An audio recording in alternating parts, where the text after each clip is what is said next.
गली से एक 14 से 15 साल का लड़का दौड़ रहा था। स्कूल की पुरानी यूनिफॉर्म, हाथ में किताबें और आंखों में आंसू। पीछे से आवाज आती रही, पढ़ाई का खर्चा नहीं है तो स्कूल क्यों आता है? पहले फीस लाओ फिर क्लास में बैठना। समझ आया? लड़का वहीं रुक गया, किताबें सीने से चिपका कर बोला, सर मेरी स्कॉलरशिप आनी थी, वो अब तक। शिक्षक ने उसके चेहरे पर दरवाजा बंद कर दिया। स्कॉलरशिप? वो भी इन लोगों की? जा मजदूरी कर, स्कूल मत आना। लड़का चुप रहा, किताबें मुंह से लगाई और बगल की सड़क की ओर चल दिया। जहां बाकी बच्चे किताबें लेकर जा रहे थे, वहीं ये बच्चा बोरियां उठाने की दुकान पर पहुंच गया। यही हिंदुस्तान है, यही वो सच्चाई है जहां दलित बच्चों की स्कॉलरशिप सिर्फ फॉर्म में आती है, कागजों पर आती है, लेकिन बैंक अकाउंट में नहीं आती। और ये कहानी किसी एक गांव की नहीं, पूरे जिले की है। इस जिले में SC ST बच्चों की पढ़ाई के लिए सरकार ने करोड़ों भेजे थे। किताबें, फीस, कॉपी, यूनिफॉर्म, ट्यूशन, सबके लिए पैसा सैंक्शन्ड था। बच्चों को उम्मीद थी इस साल पढ़ाई सही होगी, किताबें मिलेंगी, कोचिंग मिल जाएगी, पापा से मजदूरी नहीं करानी पड़ेगी। लेकिन महीनों तक पैसा आया ही नहीं। स्कूलों में फीस भरने का नोटिस लगा, स्कॉलरशिप पेंडिंग, बिना फीस प्रवेश नहीं। दलित बच्चों की लाइन लगी। खामोशी से सर झुकाए खड़े थे।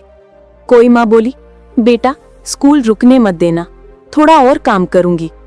कोई पिता रोता हुआ बोला, मजदूरी से पैसा नहीं बचता, क्या करूं? लेकिन वहां बैठे क्लर्क हंसते थे। स्कॉलरशिप? पेपर लाओ, फिर आए अगले हफ्ते, फाइल अटकी है, सर छुट्टी पर है। महीने बीत गए, बच्चे रोज कॉल करते, बैंक जाते, स्कूल जाते। उत्तर एक ही, तुम्हारी स्कॉलरशिप तो निकल चुकी है। लेकिन बच्चों के पास 1 रुपया भी नहीं। फिर शक शुरू हुआ। कुछ माओं ने बैंक जाकर मिनी स्टेटमेंट निकलवाया। पहली बार पता चला उनके नाम से फर्जी बैंक अकाउंट खुला है। वहीं पैसा जमा हुआ और वहीं से निकाला भी गया। माएं हक्की बक्की, बच्चे सुन्न। धोखा उनके नाम पर, उनके भविष्य पर। एक दिन 10वीं का एक लड़का अंकित स्कूल आया तो गेट पर गार्ड ने रोक लिया। नाम क्या? अंकित वाल्मीकि। गार्ड मुस्कुराया, तुम्हारी फीस बाकी है, अंदर मत आओ। क्लास में चढ़ना चाहते हो तो पहले पैसा दो। अंकित ने कहा, मेरी स्कॉलरशिप आई है, ऑनलाइन स्टेटस में अप्रूव्ड है। गार्ड ने उसका बैग फेंकते हुए कहा, अप्रूव्ड तुम्हारे बाप का घर पे होता है, यहां सिस्टम चलता है, समझा? उसी दिन अंकित की मां दोपहर तक सड़क पर रोती रही।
कविता बैंक मैनेजर के सामने गई और बोली, आज रात ही सब बताएगा किसने अकाउंट खोले, किसने केवाईसी पास किया, पैसा किसने निकाला।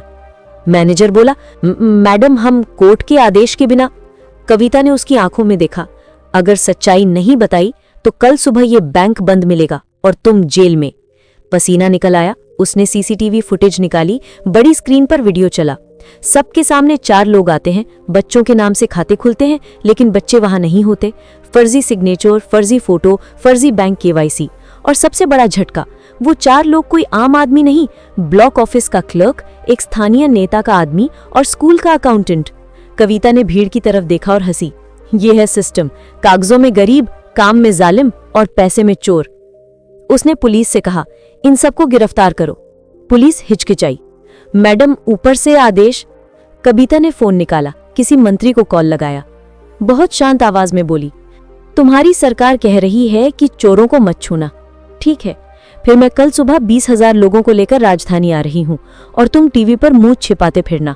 5 सेकंड चुप्पी, फिर मंत्री की आवाज, मैडम आप जैसा कहें, गिरफ्तारी अभी होगी।